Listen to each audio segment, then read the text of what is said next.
we are getting started. Hopefully you just heard that we are recording tonight's program. So if you do not want to be in the recording, you should keep your camera off. Um, yes, you should just keep your camera off and then you won't pop up. You can use the chat. The chat function should work for everybody to communicate, to ask questions and things like that. You can just put it in the chat as well too. Um,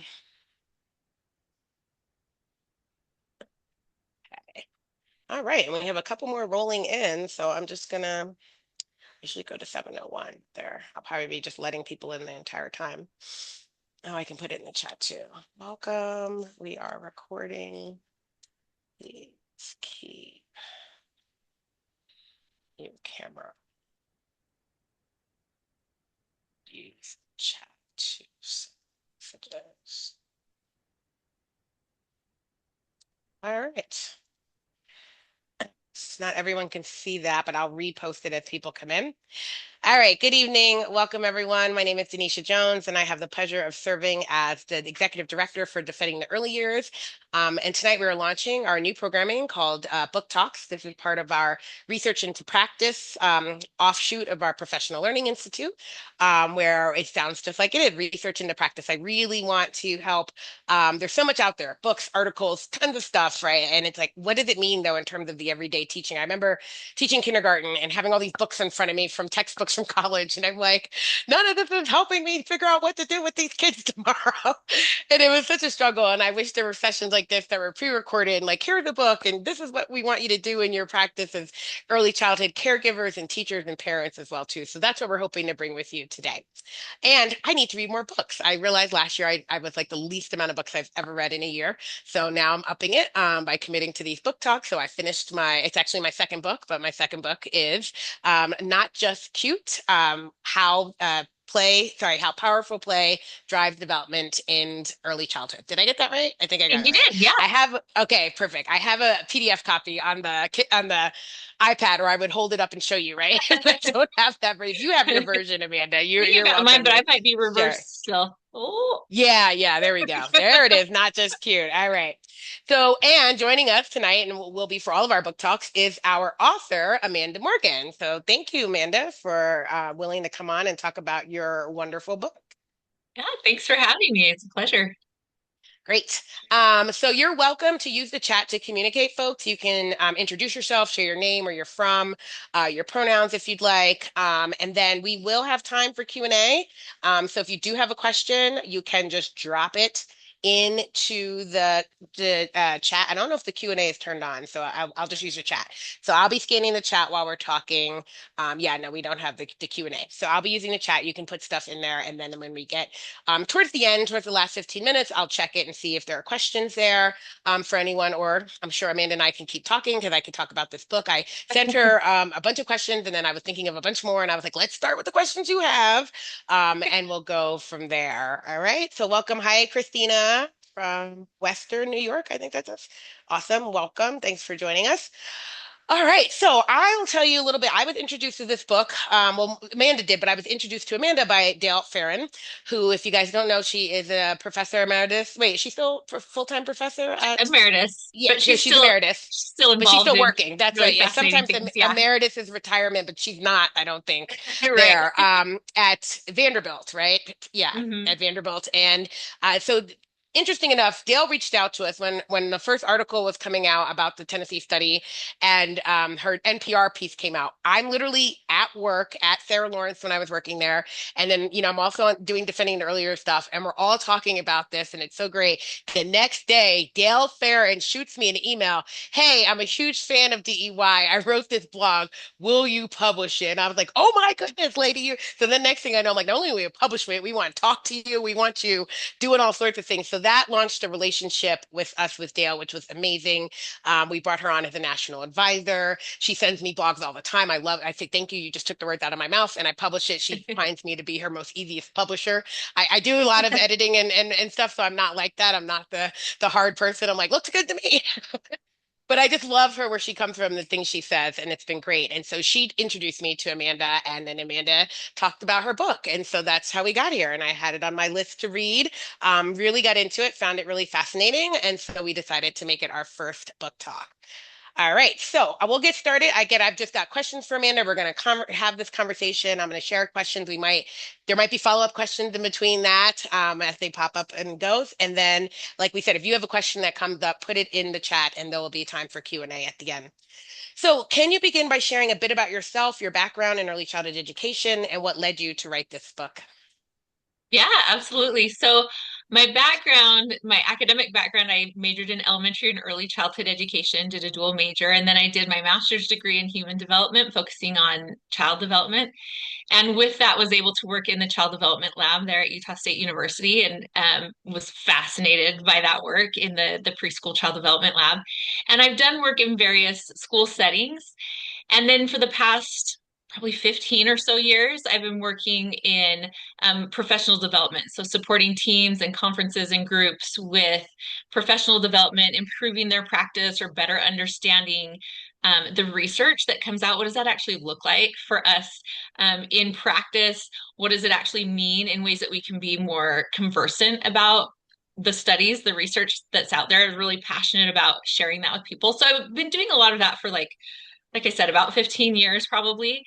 And as I did that, I found that there were a lot of people who would say, especially when I talked about play and the research behind play and why play is so important for early childhood education, I would have people that would say, I totally agree with you. I just wish I could say it the way that you did. Or Mm. my principal, I wish that my principal had been here to hear what you had said. And I just, wish that I could have them get the same information. And so that had kind of been cooking in my brain for a while of, maybe this needs to be a book, something that people can just hand to someone else to start a conversation, to literally get on the same page with their professional development group.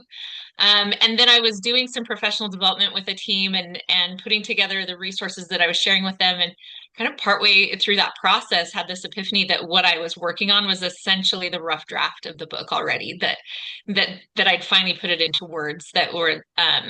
I wanted it to be really accessible and just an easy read that flowed like a almost not a novel, but a little bit more of that kind of reading style, but had all of the footnotes for all of the research so that whether it was your most skeptical person on your team or it was your person that, doesn't want to get bogged down in the research, they can read the same resource and they can have the same conversations that are rooted in the same resource. So that's mainly where the book came from, to finally put that into words, into print that people can share and have conversations around. Yeah, yeah, I can definitely relate to that. I've been giving keynotes and workshops, and I feel like I'm just giving away the contents of the book. And what I need to do is put the book together. But then I'm like, but then you've already lectured into this to so many people. But that's okay, right? You've already shared it. But yeah, it's like you have all this information and you want to share it and you want to put it together in like a nice place where everyone can find it and make it easy accessible. And this book is super accessible, which I think is super important. I think, as a college professor for so long, text that my students look at me like, Dr. Jones, are we really reading this? And I'm like, he's a little tough to digest, but this is graduate school. And if I don't challenge you guys, I'll be told I'm not being rigorous enough, right? So I have to give you some of the hard readings, but I do try and like, it's really important to make it accessible, right? So that teachers can, actually read it and get it. And then there's so much research in there as well, too, right? And so Mm-hmm. it's not like all the information is in there that you need, but it's easy to get to. And I think that's super important. Awesome. So let's start with the title. Why do you feel that we need to move away from understanding play as cute? Or I even put fun, right? Because I think Yeah. that's, something that people say sometimes like, oh, why are you doing this? Oh, because it's fun or it's cute, right? Or Mm-hmm. for me, I think that language, like for me, it's like play is like what kids get when they need a break. Play is a Right. reward. Play is this, right? Instead, because it's cute, it's fun, it's Mm-hmm. it's something else, right? So I love that you put that in the title and you talk about it throughout the book. So tell us a little bit more why you feel the need to like move away from that. Yeah. So, like everything, my business name is Not Just Cute. Everything that I've done for the last 15 years or so has been under that title of Not Just Cute. And it is that with all of human development or child development specifically, it's that same thing that you mentioned, that the response is so often, oh, that's cute, or the work that you're doing is cute. And so as a bigger topic, it's helping people to understand that the work of early childhood is not just cute. It's really Yes. important. It's really powerful. There's fascinating research behind it. I personally love to geek out over the really simple things. They seem really simple, but that they're totally deep and rooted in research and really fascinating things that are behind what we assume is just simple in childhood. But with play specifically, it's just like you said that I find that with play there may be some people who are on board to a degree saying, "Oh yeah, play is important. That's why we have recess. That's why we have breaks. That's why we have, this cute time to celebrate and have fun." And it's not that it shouldn't be fun or shouldn't be cute, even for that matter, but it's recognizing that there's so much more to it. And when we know why it's so important, when we know that it's so powerful, then we do it differently, but also to help other people understand. A lot of I after teaching for a while realized part of who I'm teaching are the teams, the teachers, the educators, that part of the community. But sometimes what I was teaching was how they could talk to other people, the stakeholders, Yeah, the yeah. decision makers, right? And so it's helping that layer as well to understand this isn't just cute. This isn't just fun stuff. The play isn't just the fun time. The play is where the learning happens. Play is the tool that we're using to make really powerful learning happen, make it possible. So yeah, I think play specifically, but so much of early childhood education. I'm just really passionate about getting past that first blush of, oh, that's cute. Those years are cute. And it's just, we just keep them busy and it's cute. And getting past that to help both those who are in the classroom, but also those who are just within the whole community to understand it's so much more than cute. It's so important because that's where we get the support that is needed to make those programs more high quality and have the resources that they need. Yeah, I definitely remember when I was teaching undergrads, I used this book. I can't think of the title, but it took five common early childhood theories and like really condensed them down. So it was like Dewey, Montessori, Hmm. Vygotsky, Piaget, right? So it's simple. And my Yeah. kids' students loved it because it was like an introduction to the theories without all the. And one of the, I think it was the Dewey chapter. One of the explanations was like, you do this whole elaborate activity, and they ask you, well, what was it for? And you're like, oh, it was just fun. It was just cute. And it's like you've lost it. Like we have to and it's, I don't know. Sometimes I wonder if it's unfair, but it's not. I think as educators in any field, like the one thing I've learned that if you really want to do your job, no matter what you're teaching, and you want to do it really well, you have to know your content inside and out. You have to know everything. Like, and you do.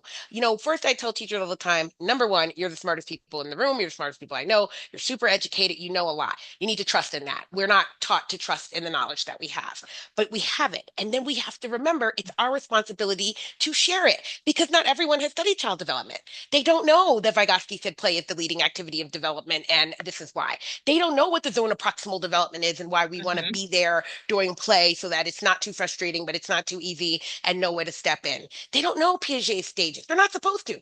They rely on Right. us. We got the education, right? So when you're planning these activities, when you're doing this stuff, you have to be able to share with people what's happening, the learning that's happening, everything that's happening. And I think for me, it really makes you see yourself, elevate yourself. You're not just you are spending time with children, but you are fine tuning and supporting their brain development, which is at like the longest part of the brain. The brain develops the most in the first 5 years, right?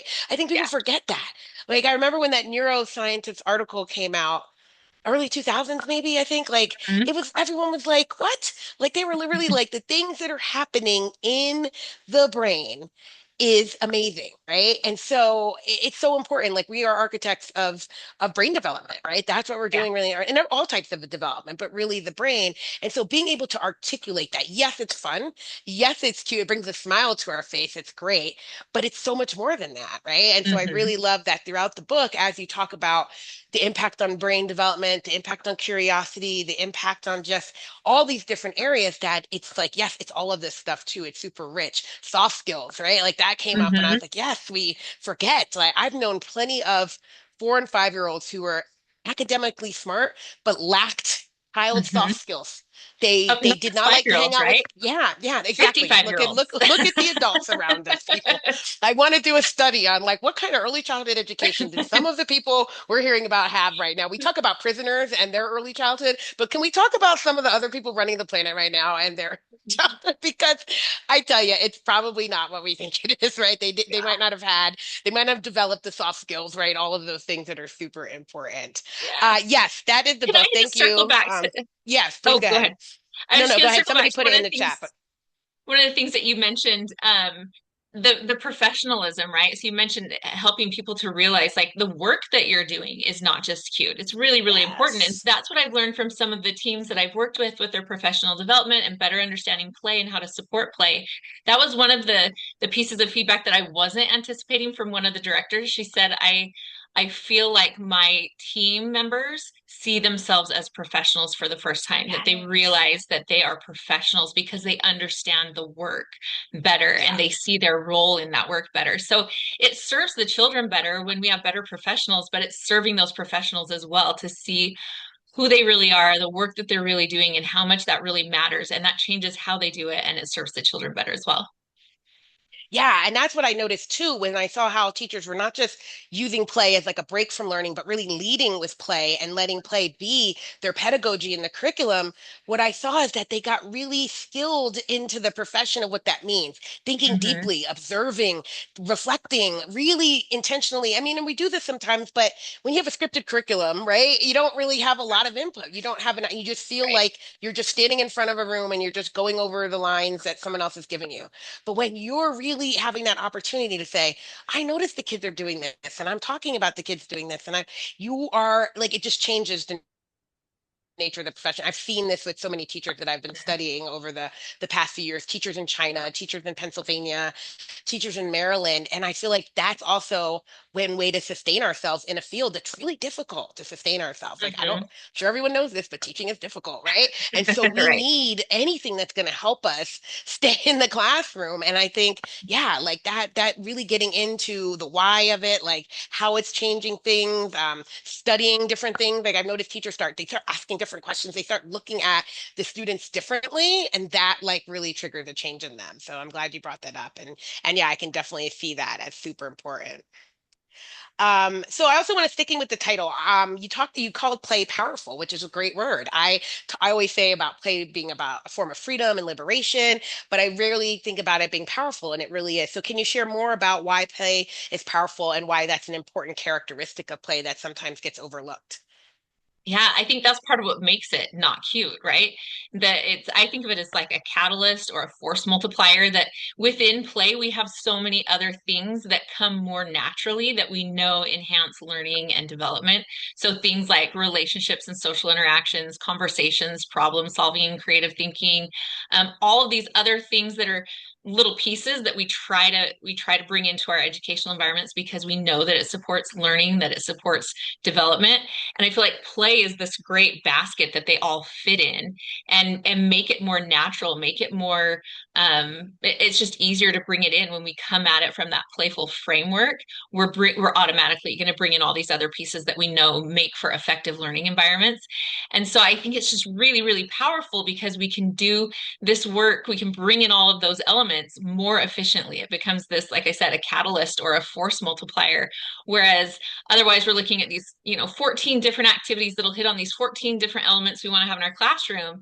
But if we have a really intentional, thoughtful, playful approach, those 14 things happen all at once. That it's a Yes. really powerful way to approach development because it supports it just so holistically and so thoroughly in and I know some people don't like the word efficient, but I think of efficiency just in the fact that we can do it all at once. That in this one Yeah. playful activity, we're problem solving and communicating and connecting with other people and thinking out loud and all these other things that we know will support that kind of learning. Yeah, no, and that is super powerful. And I remember I was doing my student teaching in a kindergarten class in Washington, D.C., and the teacher was like, take the kids outside. Well, they were out during recess, but he was like pulling them over to like demonstrate the standard, right? Like hop on one foot in front of me and I was Yeah. like, Could I just observe them with a clipboard? I bet you I can catch all these things without like literally come over here and like stand on one foot and let's see how long you can Right. balance. And then he's writing it down. And it was, it was just funny because I'm like, you can observe these things, you can see these things, right? Hmm. But you got to make the time for the observations, right? And having that space as well too. And so yeah, I think what's hard for people is like for they don't know like one of the research I started to do last was, what's the role of the teacher in a play-led environment? Because I've been preparing teachers for 28 years in early childhood and elementary education. And of course, I talk about play, but now I'm talking about like leading with play all day, every day, as much as you can, right? And so when my first research project was with these folks in Pittsburgh, a program's called Hatch Partners in Play, and I will drop a link into the chat when I'm done talking about it. These three teachers were doing what's called play lab, which is like a protected hour of play inside or outside every day. And this was a kindergarten first and second grade class, right? So in a public school setting where play is not the norm. Hmm. So I go for my first observation and the teachers are like, what should I be doing during play lab? And I'm like, that's what I'm here to figure out. Like, what do you do? And they really weren't sure what to do, right? Because the kids are in the classroom playing. This is a second grade teacher. He's been teaching in the school for 30 years. He doesn't really like put aside an hour a day for the kids to play in the classroom. So he didn't know what to do. And I noticed in the beginning there was a lot of controlling behaviors because he didn't really know what to do. Should I play with them? And I'm like, do you want to play? Like, you can. I told him some of the things I observed. Sometimes the kids ask me to play, and I said, I can't right now. My job is safety. And so I have to just be watching to make sure you're being safe. And so one point I had to put down the iPad and hold the desks together because they were walking on top of them, which was fun, but they were starting to slide apart. And I was like, you're gonna fall Hmm. down. And it didn't stop the play. I just held the desk together and they just kept walking around like I wasn't even there. Right. And so having the opportunity to observe, to do safety. Yes, you can play. But what they really did when I came back for my second visit, I noticed that they were stepping back more and more. And this is where I saw that shift in their understanding of what was happening. Less controlling and directive behaviors, right? Less trying to like dictate and everything. They were just kind of stepping back. They were talking to each other more about what they were seeing. And then by the third time, they were fully into like the observation and like what, just really allowing the play to just be. But it took time, right? It took time for them to get there because they saw the powerfulness in it. When I got there the third time, I said, oh, well, is it just the end of the year? Because play lab's like 2 hours now and it's morning and afternoon. And the second grade teacher said, no, we get through our lessons so much quicker now because of play lab. So I just let them play more. And he was the one who told me like, in the beginning, I said, how much time do the kids have for play and do they need more? And he said, if they have enough, play the break. They're second graders. They don't need more play. And then he went into this like play more because it's so powerful in terms of it reshaped the dynamics of his classroom. He never saw Hmm. second graders build community like this. That's what he talked about and went on to present about when he talked about what he got out of Play Lab was that they built this stronger community and he saw that it was really powerful in that sense. So yeah, I think helping teachers to like really see that like, there's so much power and you don't know what it's going to be. His thing was community. Another teacher was literacy. Another teacher was mathematical concepts that she saw her students developing through the play. But it was that powerful tool for them to all kind of get something else out of it. And so I become I'm a believer. I'm like I've seen this happen with teachers across the spectrum, right? How can we keep doing this? And I guess the other part, and I didn't send this as a question, but development. I think it's super Hmm. important. You said how it fosters development. I think we get so caught up about play and learning and academics, right? Hmm. And and then there's like people say when you try and measure whether something like contributed to an outcome, learning an outcome, play doesn't really show up as that, right? It's not like kids can play and then go take a standardized test and they're going to do well. Right? It's not the same thing. But play drives development. And I think that's Hmm. really key. So, can you say a little bit more about what you cover in the book in terms of play being a powerful tool for development? Yeah, I feel like just like what you're saying, when we get so over fixated on the academics, and I say over fixated because I'm not saying we don't need them at all.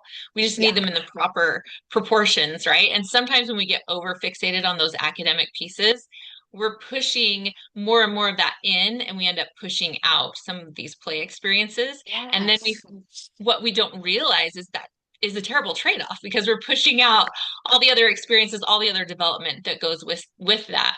So some of the things that I talk about in the book is how play supports mental health.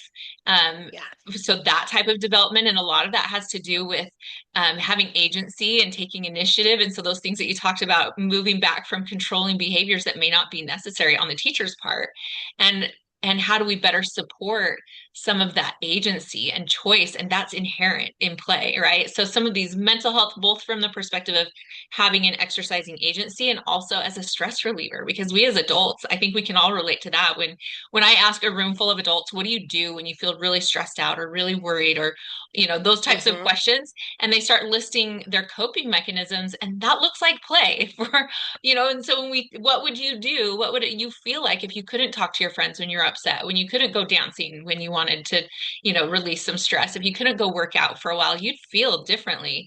And that's Hmm. what's happening to our children. We're taking away these outlets, so it's supporting that mental health, and that side of development. It's also supporting a lot of brain development, and some of that is just chemistry, right? So some of it is the way that the brain responds to joyful, playful environments, and it secretes different chemicals that promote brain growth, especially in the prefrontal cortex, which we know is really important. But it also opens up the brain for learning more effectively and more efficiently. And so it's going to support all of that kind of brain development and brain growth. Again, not necessarily just because there's this magic fairy dust of play, but because in that play environment, they're having the social interactions, they're using their bodies more fully, they're just engaged in a way that promotes learning. And then also on that physical side, having that physical engagement helps them learn better, but it's also going to support this physical development that's really, really important for them as a Yes. whole child, a whole being, right? And then the soft skills are a huge piece that I focus on, that I think that's one of the biggest pieces that I see as a dangerous trade-off when we're pushing out these things because they're soft skills, they're not on a standardized test. But we know that the research tells us that those are one of the most pervasive skills throughout their lives into their early 20s. We have research showing that they're going to be better off in life on measures like graduating from high school, going to college, getting jobs, staying out of prison, those types of really important things. Yeah. A lot of those are tied to, or they are tied to, in these research pieces, we're seeing that there's a connection to their early childhood years developing soft skills. And so we can't push those out just so that we can check the box on some academic skill a little bit sooner than we would have otherwise. So those are really big pieces. And then just the concept that as humans, play is part of what makes us human. When we look at the way humans are meant to learn and grow, it's meant to be done. I always say that all human development happens in the context of human relationships. And so Mhm. that's one thing we get in play, is this support of relationships, both between the teachers and children, but between the children as community, right? But it's also this discovery, this exploration, this engagement. Those experiences are what drive development. And when we try to cut off those experiences because it's too rowdy, it's too loud, it takes too much time, and so we just want it to be more rigid and closed off so that we can check boxes faster, we're actually interrupting and blocking a lot of really important development that could be taking place. Yeah, yeah. I always put this out there because I want a principal to take me up on my offer for I have this research project that I want to do. Because I think we've got it backwards, right? Like we want to prepare students for standardized testing because it's part of our job and we want them to do well. So we create a curriculum and an all-day schedule that does nothing but give them that information. And then we reward them with small bits of play or art and music and stuff. And I think if we reversed it, I think if we Mhm. allowed kids the whole day to do projects, do play, do problem-based stuff, right? And then pull them aside for small group instruction in the academics, we would see a huge shift, right? Like we have to That'd be rethink interesting. like how we're doing it, right? Because what made me think of it is when I went to law school, right? So I've spent 4 years studying law and taking courses and learning it, but the bar was something completely different. And that was a 10-week, 5 day a week, all day prep for my life, right? Because Law school was about preparing to be a lawyer, not to pass the bar alone. The bar is a whole nother thing, right? So if school is about preparing students for life, right, to develop the soft skills, to be able to grow up in the world and access their potential and do all that, then that's what they need to spend the bulk of their time doing. And then this test or something on the side that you prepared them for separately, right? And so I just want to try that out because I think what it could shift the whole thing, right? Like, and we Yeah. would still be doing the academics. They are important. And yes, I understand that kids are not going to learn multiplication through play as much as I would like Right. them to, right? There are some things that you need to be taught, right? You need skills, you Mhm. need adults to like teach you the curriculum, the content. But it's like it takes up the entire day. And then kids hate school because they're not playing, right? And so to them, they come to see learning as this bad thing. So that's what I really think when we talk about like development, right? Our job in early childhood education is to foster development.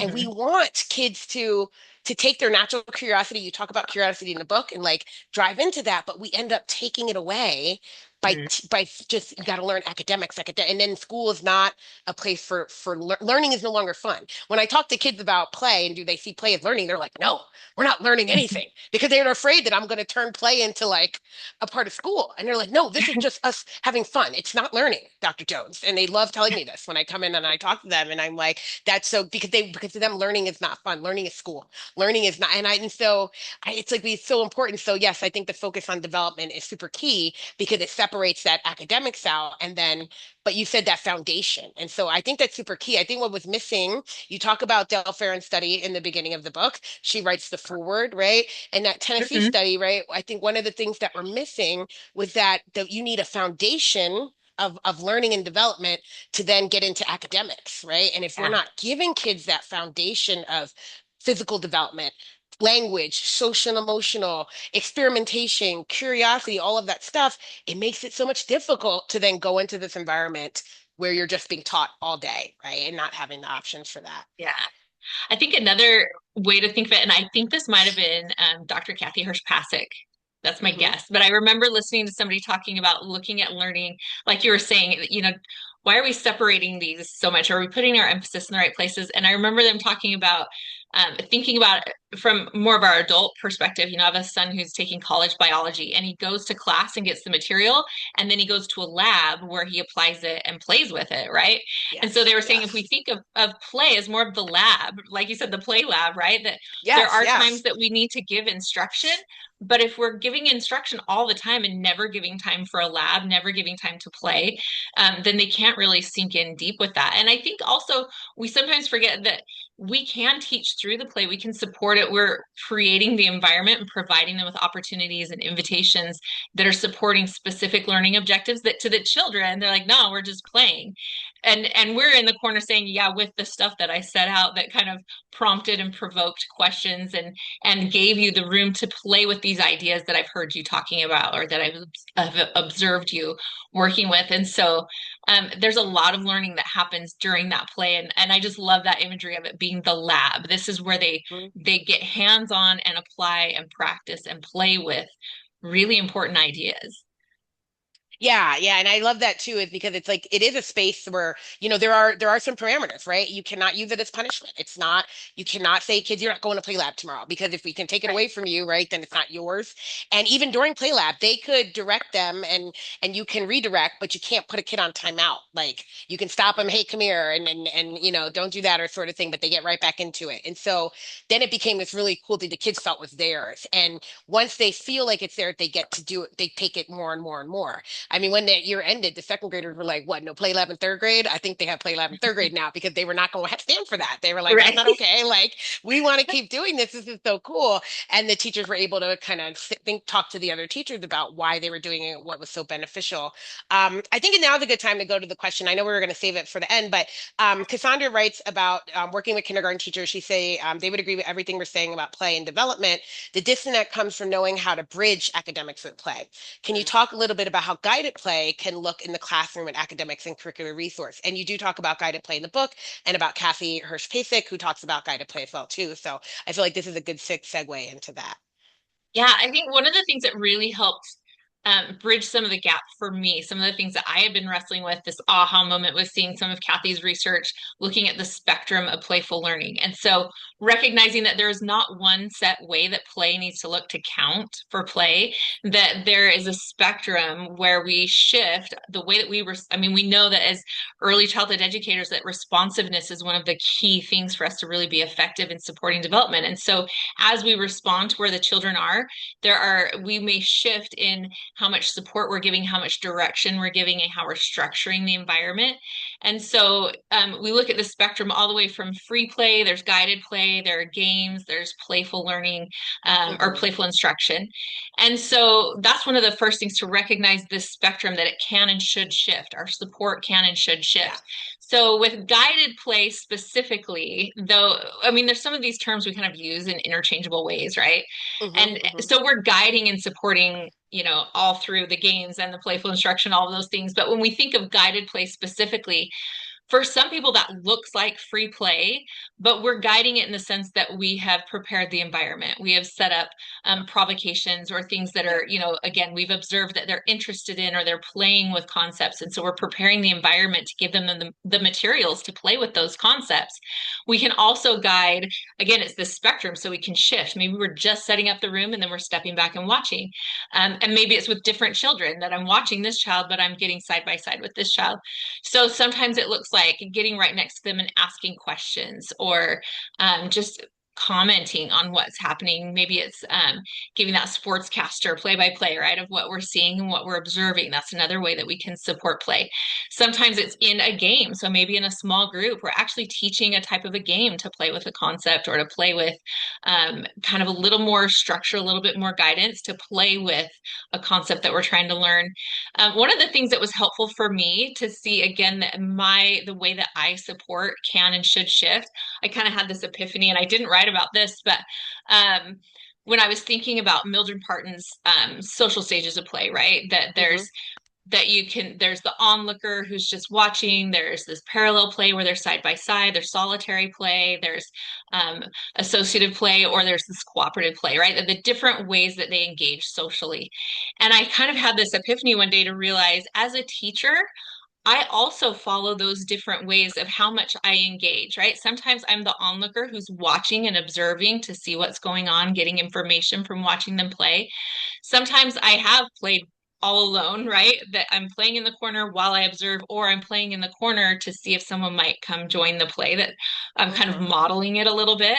Sometimes I just go play side by side without saying anything and waiting for Hmm. them to say something or waiting for them to invite me to engage with them or just to be nearby. I mean, there's a lot of different ways that we can engage. So when we talk about what guided play can look like, it can look like a lot of things because we're in a Yeah. lot of different environments with a lot of different children, but it's recognizing that it should respond to the child, to their interests. And like you said before, it's not taking over. It's Hmm. not, um, swooping in and saying, oh, this is what we're doing, and let me show you how, and let me give this to you. It's more of coming in with the curiosity of observing what they're doing and asking questions and letting them think out loud to you. I'm sure you've had a lot of experiences and observations as well, and seeing how different teachers connect and guide the play in different ways. Yeah, yeah, for sure. I think I know I agree with all of that, and I definitely seen it for it's the guided play, right? Sometimes I get caught up on like, oh, it doesn't need to be guided, but it does in some way. I mean, we are guiding it. I'm glad you said that, right? Mhm. Because even in free play environments that I've seen where their kids are just playing all day, the teachers are still guiding in certain ways, right? I just saw a post. Kisa Marks is an amazing educator, she's a family childcare home provider in Illinois, and she posts a lot about what she does and in her work at home and her program. And a child asked her to move the table, and she saw a shift in what they were doing. And another provider said, "Oh, I move the table all the time." She's like, "No, I wait for them to ask me to." So they were talking Mm, about the difference you can have in the environment, whether you move the table to open up the play space or you wait until a child asks you, right? So and I would say these women are both like full play led, right? But they're like but they are still guiding it in different ways. And some try not to because they don't want to influence, but they do set up the environment, like you said, right? And sometimes they talk to kids, or mainly they're just observing to see what's happening. I remember I was observing at a preschool in Maryland, and she's really hands off, but I was talking to her and she said, wait a minute, that girl's about to climb up the top of that structure and she hasn't done it yet, and I need to go cheer her on. So she knew what was happening, even though she's not in it. She knew that it was the day that she was finally going to climb up on top and she wanted to be there, right? So it's kind of observing from the background and knowing. In terms of the academics, one of the things, and I shared the link to the Hatch Partners in Play, one of the things they do, and this also came from Anji Play. Anji's in China, where they had their own play program and a preschool program out there. Are play reflections and play stories. So in Anji, they do reflections. The kids play for a couple of hours inside, outside. Then they come in, and so the teachers have been taking pictures and videos. The kids sit and draw reflections, and then they kind of put them all together and have the scaffolded conversation about play. So that's one way I think you can start with the academics. And so Anji was they were thinking about Anji when they developed the hatch, but what they do is they have notebooks and the kids write they draw a picture of what they were doing and they dictate a story to an adult and it goes in. So we have these play journals and we can look at, but then they also started writing play stories. And this is something I had my students do at Sarah Lawrence. They were all in field experience and I was teaching them an emergent curriculum class. And so I had done this. I observed play for a long time and then I wrote a story about what we saw. And so what I had them do, they're like, well, what do we write about? So this is where you can get into the standards, right? Hatch did a whole thing where they mapped all the social emotional learning in the play through the play stories. They wrote play stories that they looked at the Pennsylvania early learning social emotional standards. They looked at the plays, they reviewed it, and they were able to map this is happening, right? So I think for me, the academics with guided play comes in. It's your job because you've been watching them play, you've been observing them play, is to make the connection to what the academics are. Schema plays theories are a great way. That's what I do with my students. So I give them all the schema play types and I say, if you need something to write your play story about, you can't just write a story. Tell me, describe what was happening, and then tell me what the schemas that you saw and what they, and just so that's something. I do schema play, I do social and emotional learning standards. Anji does a video series where they teach you how to watch play over and over again and then look for different things as you watch it over and over. So those are just a couple examples. I think there's so many things to tie the play into the academics. I think the teachers have to decide what it is they want to focus on, and it changes, right? So maybe this time you're going to say, I'm going to look for social and emotional. Maybe you're looking at the standards and you're like, okay, these are all literacy stuff, and I got to think about literacy. So then you start observing with that in mind, right? Or if you're fortunate, you record it and then you can watch it later. The last thing I'll say is one time I asked another play provider, she had worked with student teachers, and I said, well, what do you do when they have to write lesson plans? Because you don't teach from lesson plans, and you get these students and they have to do it. And she goes, I tell them to observe play all day, and then we sit down and we write a less like it's an after plan. Like, what did the kids do? Mm-hmm. And then they're able to look at the standards and reverse map what they saw and how it led to the standards. And then that went in to the intentional planning for the next day. So if you Exactly. notice, okay, we're not hitting on these standards over here at all. I'm not seeing anything. What can I introduce in the environment that might get them doing this thing that I want to see them do and see if they can do? Or you might have a group conversation about it, or you might read a book about, right? There's something you're going to do because now you see, okay, this is not something I'm seeing. So there's a lot that you can do, and I hope that's helpful to you, Cassandra, and to everybody else. But I think just using play, like understanding that play is powerful. It's a tool, and then how you're going to use that tool to like really tell the academic story that's happening. And some people, I mean, I've seen teachers been able to do that, and it's accepted, right? If you can tell the principal, like, well, yeah, they're actually demonstrated, liter print awareness and this growth in literacy. We had one of our teachers, her students' literacy ended up going up, and in the beginning it was really low, and they were like, should you be doing play if the kids are struggling with literacy? But that writing the play stories improve their literacy, right? Doing that, right? And so I think that's super important. So that was a great question. Thank you. If anyone else has questions, please share those. Um, I really liked that you integrated, you talked about the false dichotomy. We've been talking about that between play and learning, but then you also talked about rigorous. And I was surprised because I was like, man, rigor does not belong in early childhood, but you made me rethink that. So tell us a little bit about what do you mean? What did the rigorous early childhood program look like to you? Yeah, so that's one of the things, just like you said, that I think there are a lot of words. We all have some word that is like the hot button word for us, right? That I don't even want that. I don't want to hear that word anymore. And one of the things I've realized is that sometimes I have to use the language I don't like to get the message across to some other stakeholder, right? That if they're going to be talking about rigor, then I need to be able to talk about rigor rather than just saying I don't like that word. Let's talk about something else, right? And that's what I do, and I'm not making any headway. So I want to hear how. So so rigor was one for me that I was like, ah, I just didn't like it. And so I finally said, okay, let's look at what does rigor mean? And essentially what I've said is I feel like when I've looked at the meaning of the word rigor, there are a lot of different definitions. And I'm a word person. I love words. And so I think we need to be precise and use them the way that we mean, to know what we're saying. And what I feel is that a lot of people use the word rigor more aligned with the definition of rigor mortis, right? Which is stiff, it's silent, it's still. Like they want rigor, and so they think that's what it looks like. But I don't think anybody would consciously say we need more rigor mortis in our school, right? Like that's not what we want. There's another definition of rigor, which is deep and thorough. And that I think is the one everybody agrees is what we want in education. We want a rigorous education because we want it to be deep and thorough. And so we can first agree that that's the meaning that we want, the other one. Hmm. We want it to be deep and thorough. Then we can talk about how play can help our learners get deep into the learning, how they can get more thorough understanding of concepts. And one of the examples that I write about in the book that I use all the time, just looking at children playing with concepts. And in one study in particular, they decided, how does play support a specific objective? And for this one, the specific objective was the attributes of a triangle. And they found that the children who had direct instruction about triangles and the children who had some guided play experience about triangles, they all had the same materials. It's just that the support was different, that they both, you could check the box that they understood the attributes of triangles. They had 3 points, they had three, angles, three sides, they could recognize them, check off the flashcards. They both did well. Where they were different was that when they were presented with kind of those wonky triangles that are a little bit shifted to the side or they don't look like a flashcard triangle, those that had done the guided play experience still recognized them. They had a deeper, more Hmm. thorough understanding of the triangle. And those who had had more of a direct instruction, this is a triangle, here's the flashcard, they struggled with those because it was actually a really shallow understanding. They had just been instructed about triangles. The guided play group got to play with it. And when I talk about this study with teachers, I say, why do you think that they had a deeper understanding? Why do you think they understood that this wonky triangle was still a triangle?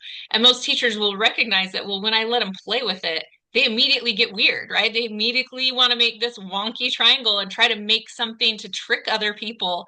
So when they play with it, they get a deeper understanding. They're questioning, they're exploring, and they're discovering in a way that gives a more rigorous, a deeper, more thorough understanding of whatever that concept is. And so with rigor, I think we just first establish what it really means, and it means deep and thorough. And then we can talk about how play supports a deeper, more thorough understanding because children get to really get engaged with whatever that concept is, that they have this ownership and that they get to go through this process of discovery that makes the learning deeper and more meaningful and more thorough. And that really is what rigor means.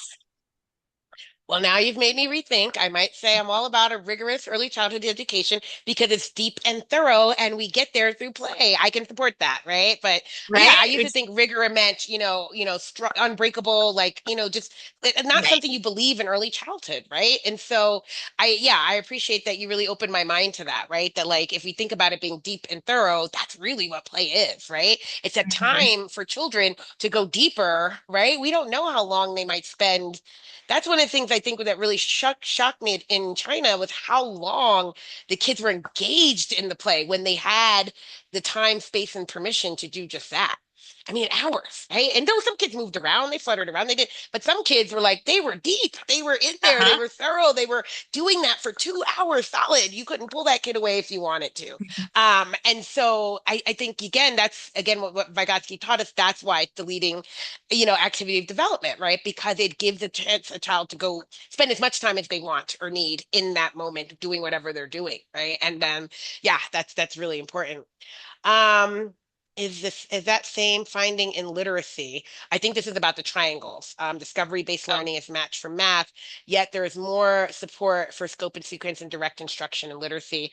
That's really interesting, but I think a lot of, I don't know if you've read studies in particular, but I would say there is a lot about play and language development, right? And so I think literacy, I think of learning, I think of academics, but when I think of language in terms of development, we know that play drives language development, right? And I've seen kids, how would you say they play with language, right? And play with, I mean, they use language, right? And I guess yeah. it depends on how you might use it in the classroom, but I'm thinking about discovery-based learning and language and literacy and what that might look like. Yeah, it's a great question. I think some of the playing with it, like phonological awareness in particular, is when I always say the easy definition for that is playing with sounds and words. So there's a lot of play that Yeah. happens there. Hmm. But I think this comment on scope and sequence is really important as well because kind of back to what you're saying before, I think for us to be able to help support and scaffold play, our best preparation for that is really understanding the standards and understanding things like scope and sequence so that we can support and guide and prepare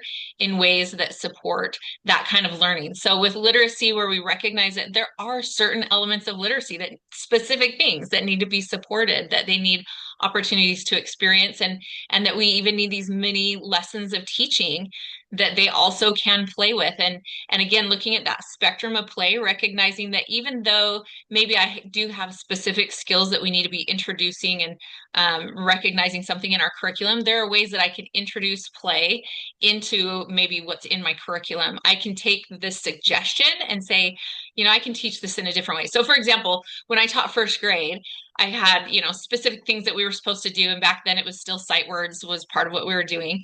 And so I recognized, hey, I can follow this curriculum where I'm supposed to have these sight words. We're supposed to be using flashcards or whatever. Or how would I make that more playful? We had like Twister with sight words instead, right? So they're on the floor and they could move to the different things playing Twister. Or I found songs that used those same sight words. So we would sing the songs with the song chart and find those things. So there are ways where we can look at here's what's on my curriculum, or here's where I'm at with the scope and sequence to support this learning. But what would that look like if it was playful? How could I change it up and introduce it and provide opportunities that are more playful and still honor that scope and Yeah. sequence or honor the objectives that are there? So the better, like you said before, the better that we know that, when we know what's on the Yes. curriculum, when we know what's in the standards or the objectives, then I can support it in a way that to the untrained eye just looks like we still are just playing. But as a prepared Yeah. teacher, I know that the reason why these opportunities and these materials and these types of things, these prompts are here is because I know where we're at in this growth and in this sequence so that I can support that kind of exploration.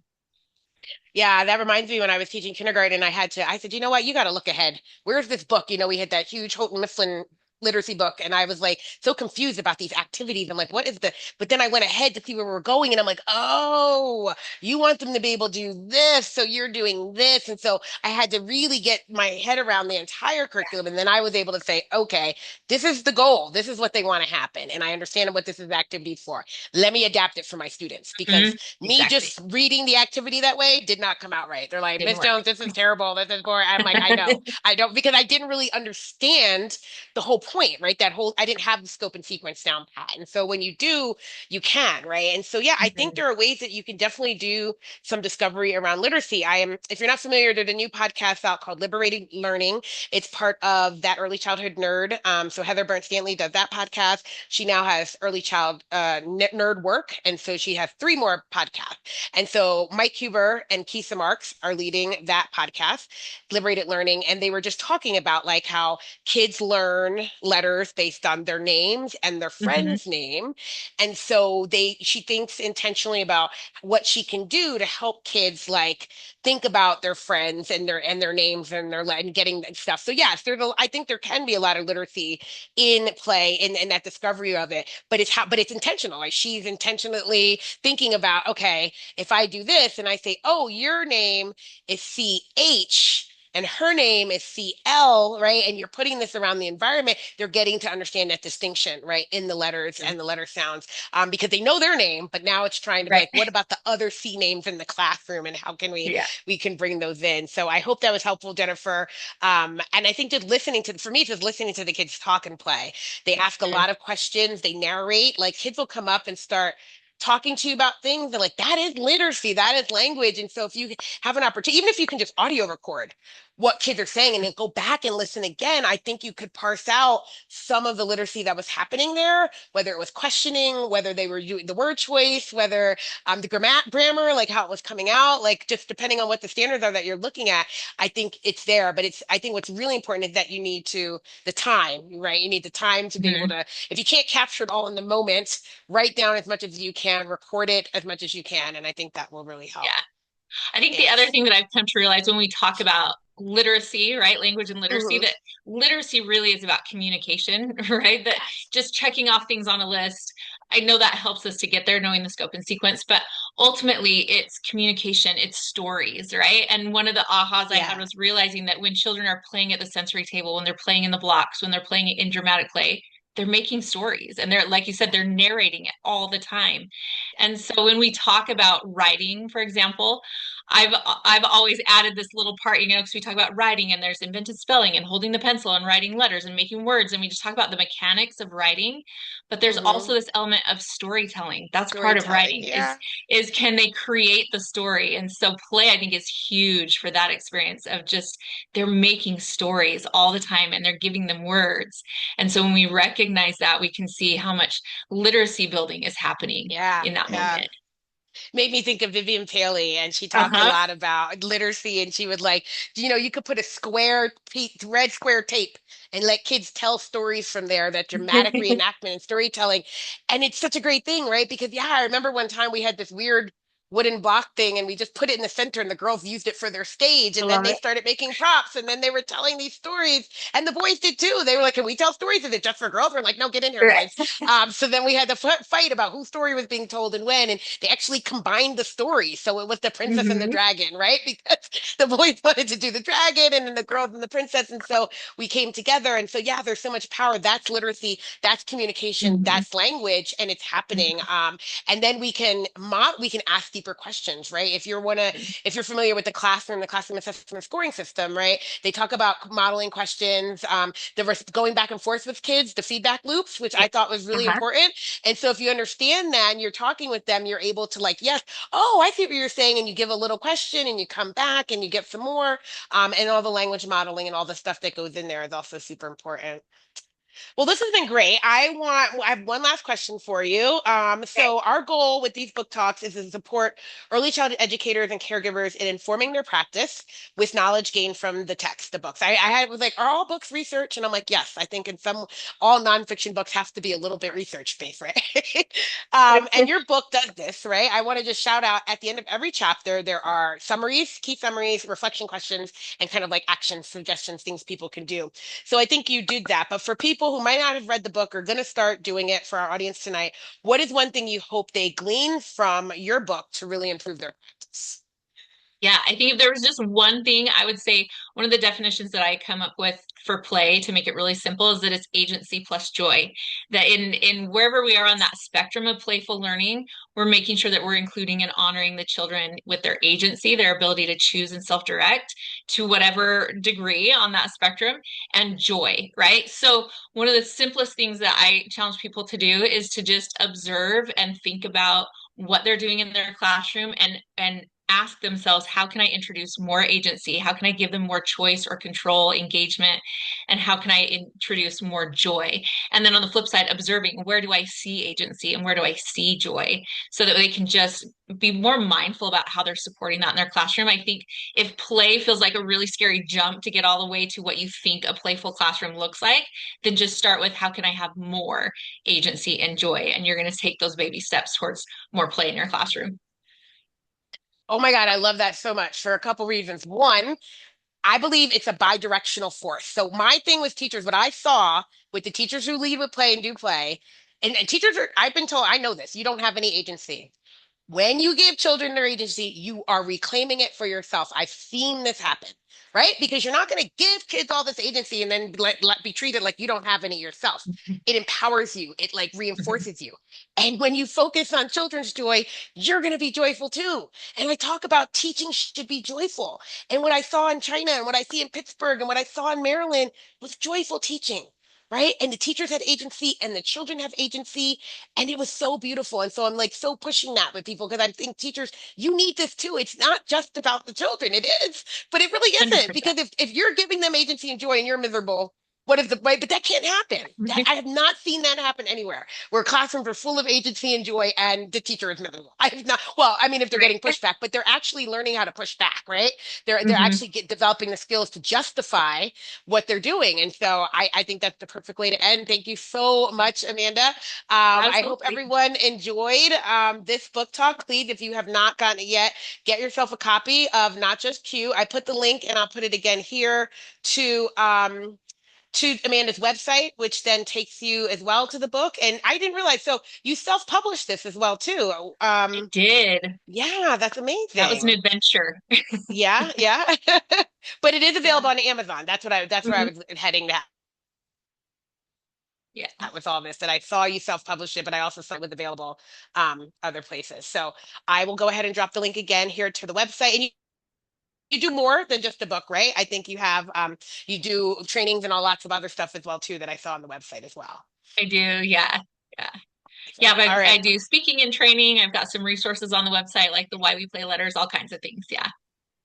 Great. Well, hopefully, if you're really interested and you're getting into this and you have some opportunities, maybe you can bring Amanda out to your school to do some professional development, to do some more sharing as well too. I put the link to our book talk page or our webinars page, and so you'll see that our next book talk for February is February 24th. We're doing Teaching for Love and Justice, learning about race and racism alongside young children with Kirsten Cole.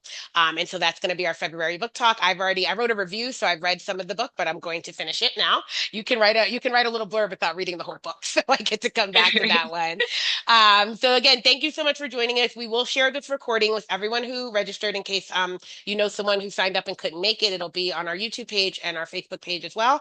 And hopefully we'll get to work with you again, Amanda, and talk more about this. But I really enjoyed the book, and I just want to thank you so much. Thank you so much. It was really such a pleasure. Appreciate it.